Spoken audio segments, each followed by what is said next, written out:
So guys, for the first step, you want to head over to search and type in troubleshoot settings. Click on it. Now once you're on this, you want to click on other troubleshooters. And then next to network and internet, you want to click on run. And then it's going to troubleshoot and diagnose your network. If there's any problems, it will fix it for you. Now for the second step, you want to head over to search again and type in CMD. Then you want to run it as administrator. And then click on yes. Now once you're on this, we're going to type in ipconfig space /flush DNS and click on enter.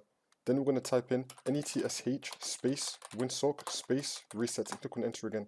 It's going to ask you to restart your computer, but don't restart it yet to complete the next steps in the video. Now for the last step, you want to head over to search and type in network reset. Click on it.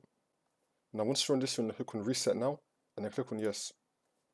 Now you want to restart your computer and then that should do it. Or you might also get this option as well. It will tell you to wait for 5 minutes. I recommend just going with this second option instead. So just wait for 5 minutes and then it will shut down automatically, restart, and then you're done.